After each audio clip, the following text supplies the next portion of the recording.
Hello friends, welcome to SSC coaching centre. गणित की बहुत ही बेहतरीन क्लास लेकर के आया हूं दोस्तों। देखिए, आपको अच्छे से पता है कि मैं पार्ट वाइज वीडियो बना रहा हूं, ठीक है। लेकिन कुछ प्रश्न बीच में ऐसे आ जाते हैं जो बहुत सारे बच्चे कमेंट कर देते हैं कि सर इस वाले प्रश्न का आंसर बता दीजिए, हमें बहुत जरूरत है इस प्रश्न की, सर ये वाला प्रश्न कैसे होगा ये हमें बता दीजिए। तो उन प्रश्नों को मैं उस बच्चे को अकेले को तो बताऊंगा नहीं, आप सभी को बताऊंगा तो आप सभी को सीखने को मिलेगा।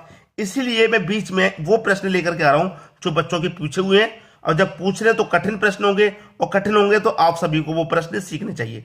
तो वो वीडियो मैं बीच में लाता रहूंगा छोटे छोटे, ठीक है। स्टार्ट करते हैं। पहला प्रश्न है 980 का 12% माइनस 450 का कितना प्रतिशत होगा बराबर 227 का 30%। सबसे पहले हम क्या करेंगे, इसी को सॉल्व कर लेंगे, ठीक है। इसी को हम सबसे पहले क्या करेंगे, सॉल्व कर लेंगे। अब देखिए प्रश्न में क्या होगा। मेरे पास क्या है 980 का मतलब मल्टीप्लाई होता है 12%, प्रतिशत का मतलब बटे में 100। इतना क्लियर है। साइन माइनस का है तो माइनस का रहेगा। अब देखिए यहां पर मेरे पास कितना है 227 का 30%, ये प्लस का है, इधर इधर लेके आऊंगा बराबर के तो माइनस का हो जाएगा। क्लियर, माइनस का हो जाएगा। तो 227 का मतलब मल्टीप्लाई 30%, 30% का मतलब बटे में 100 बराबर, ये माइनस का था, इधर आके ये प्लस का हो जाएगा, ठीक है। तो 450 गुने कितना प्रतिशत नहीं पता, बटे में प्रतिशत का मतलब बटे में 100। इतना क्लियर हो गया, यहां तक किसी को कोई समस्या नहीं होगी। अब यहां पर करना क्या है, बस कैलकुलेशन करनी है, आंसर आ जाएगा। देखिए 0 से 0 कट जाएगा, 12 का गुना 98 से करेंगे, 12 का गुना 98 से करेंगे तो होता है 1176, और डिवाइड में कितना है 10 है आपका, ठीक है, माइनस। अब देखिए 0 से 0 यहां भी कट गया, 3 का गुना 227 से होगा तो ये कितना हो जाएगा भाई 681 हो जाएगा, बटे में कितना यहां पर भी 10 बचा, ठीक है, बराबर। अब देखिए 450 गुने क्वेश्चन मार्क बटे में 100। अब देखिए मैं 100 से इसमें भाग दूंगा, भाई 100 से मैं क्या करूं, इसमें भाग दे दूं, नहीं तो पहले तो 0 से 0 कटा लिया।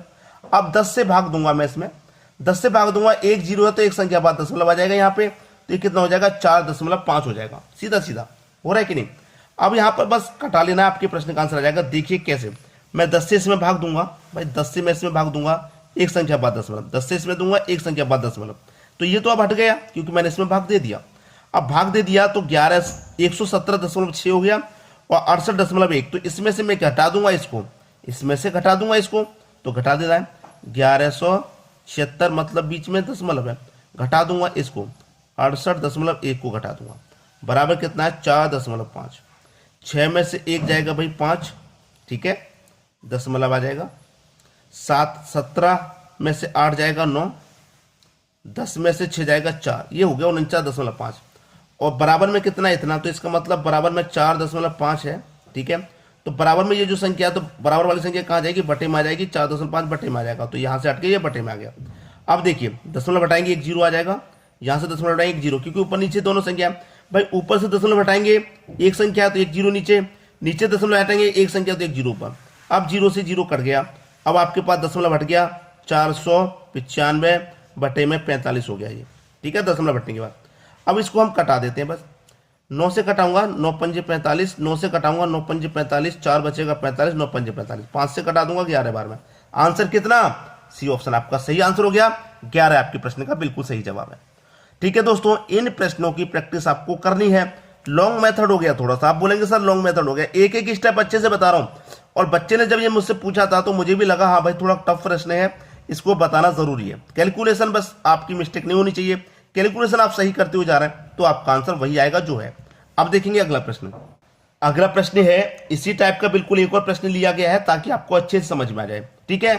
ये प्रश्न आप जल्दी कर पाएंगे क्योंकि आपको पता लग गया करना क्या होता है। देखिए 280 गुने क्वेश्चन मार्क प्रतिशत 100, ठीक है, प्लस का साइन है इस बार, 55 550 मल्टीप्लाई 18 प्रतिशत का मतलब बटे में 100, बराबर कितना है 143.8। यही तो दे रखा, बस काटा पीटी कर दो, खत्म हुआ प्रश्न, काटा पीटी कर दो, खत्म हुआ प्रश्न, ठीक है।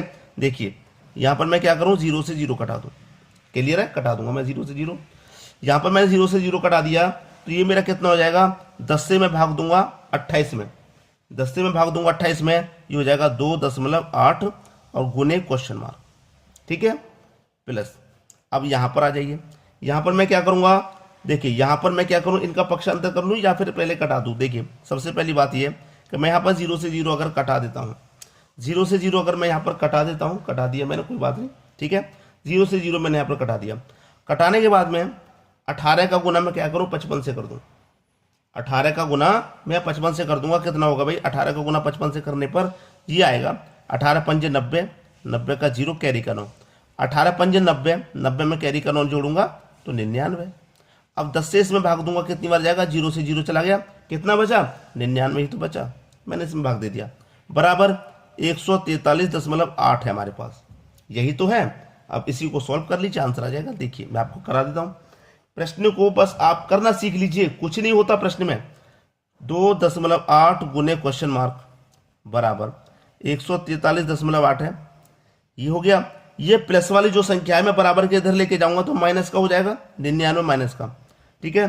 2.8 गुने क्वेश्चन मार्क बराबर 143.8 में से मैं 99 घटा दूंगा सीधे सीधे, ठीक है। मैं सीधे सीधे क्या करूंगा, 99 घटा दूंगा तो कितना बचेगा, 44.8 बचेगा। क्लियर है, अब कोई समस्या आपको नहीं होगी। अब प्रश्न खत्म हो चुका है, ठीक है। देखिए अब आपका प्रश्न खत्म हो चुका है। ये क्या बचा है आपके पास, देखिए ये गुना वाली संख्या यहां पर बटे में आ जाती है, ये 2.8 आपके यहां बटे में आ जाएगा, आपको अच्छे से पता है। तो आपके पास क्या बचेगा, क्वेश्चन मार्क बराबर 44.8 बटे में 2.8, यही तो है, और कुछ तो है ही नहीं, बस इसी को तो सॉल्व कर लेना है, आपके प्रश्न का आंसर आ गया, ठीक है। अब देखिए दशमलव के बाद एक संख्या है तो बटे में एक 0, दशमलव एक संख्या तो ऊपर में एक 0, 0 से 0 कट जाएगा भाई, कट जाएगा कि नहीं, ये बचेगा बटे में 28। क्वेश्चन मार्क की वैल्यू यहाँ से निकल के आ जाएगी, पूरा पूरा कट जाएगा। कटेगा कि नहीं कटेगा, कितने से कटेगा भाई, इसे अगर मैं यहाँ पर कटाऊंगा तो कितने से कटाऊंगा, दोनों संख्या सेम सेम कटनी चाहिए, दोनों संख्या, ठीक है। कितने से कटाऊं भाई, 4 7 28 कटेगा, 4 से मैं से कटा दूं, 4 से भी कटेगा, 4 से कटाऊंगा, ठीक है, और 4 से भी कटाऊंगा, दोनों को 4 4 से कटूंगा, ये 4 7 28 कट गया, 4 से कटाऊंगा, 4 एकम 4, 4 एकम 4, 4 दूनी काट, 112 बार में ये कट गया, कट गया 112 बार में। अब 7 से कटाऊं, क्या कट रहा है क्या, 7 से कटाऊंगा, 7 एकम 7, ठीक है, 4 बचेगा, 2 लूंगा 42, 7 6 42, 16 बार में कटा, तो डी ऑप्शन आपका बिल्कुल सही हो गया। डी ऑप्शन क्या हो गया, बिल्कुल सही। तो कैलकुलेशन में गलती बिल्कुल भी मत करना, ठीक है दोस्तों। अब देखेंगे हम अगला प्रश्न। अगला प्रश्न है 4 root 18, 4 root 18 plus 7 root 32 minus का 2 रूट 50। देखिए प्रश्न बहुत आसान है, कठिन लग रहा होगा, जबरदस्त कठिन लग रहा होगा, लेकिन बहुत आसान है। कैसे आसान मैं आपको बताता हूं। आपके पास ये क्या 18, इसको ऐसे गुणनखंड कीजिए कि कोई एक संख्या परफेक्ट स्क्वायर रूट हो जाए, ठीक है। तो मैं 18 को क्या लिख सकता हूं, 9 गुने 2, क्योंकि 9 मेरा एक परफेक्ट स्क्वायर है, ठीक है।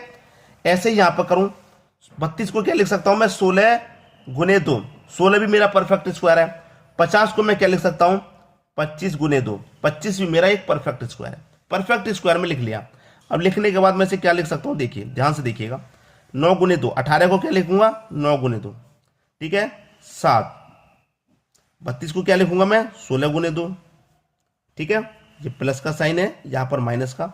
अब देखिए 2, 50 को क्या लिखूंगा, 25 गुने 2, ठीक है। अब देखिए 4, ये क्या है, मेरा परफेक्ट स्क्वायर है ना, परफेक्ट स्क्वायर है ये मेरा। अब ये मेरा परफेक्ट स्क्वायर है तो 9 का स्क्वायर रूट कितना हो जाएगा दोस्तों, 3 हो जाएगा। कितना हो जाएगा, 9 का स्क्वायर रूट 3।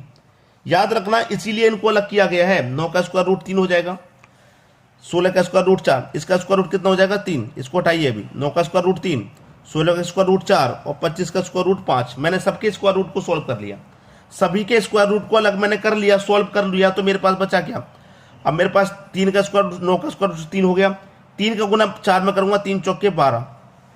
अब ये तो हमारा सोल्व हो गया ना, अंदर रूट में कितना बचा, 2 ही तो बचा, प्लस 16 को मैंने सोल्व कर लिया, 4 का गुना 7 से कर दो, 4 7 28, भाई ये तो सॉल्व हो गया, अंदर कितना बचा, 2 ही तो बचा, माइनस का। 25 को स्क्वायर रूट कर लिया 5, ये सॉल्व कर लिया, 5 का गुना 2 से कर लो, 10 रूट 2, अंदर तो 2 ही बचा ना भाई। ये स्क्वायर रूट तो मैंने सबके निकाल लिए, सबके स्क्वायर रूट मैंने सॉल्व कर लिया, इसी वजह से अंदर सिर्फ 2 बचा। अब देखना, ये 12 रूट 2 और ये 10 रूट 2, ये प्लस का 12 रूट 2, ये माइनस का 10 रूट 2। 12 रूट 2 में से 10 रूट 2 घटा दूंगा तो बचेगा क्या, 2 रूट 2 बचेगा कि नहीं बचेगा, फिर प्लस 28 रूट 2।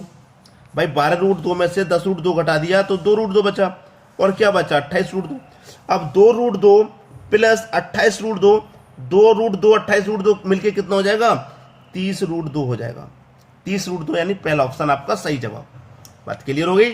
सभी को समझ में आ गया? अब देखेंगे अगला प्रश्न। अगला प्रश्न है, यदि x प्लस √x बराबर 90 है तो x का मान ज्ञात कीजिए। x की जगह पे क्या आएगा?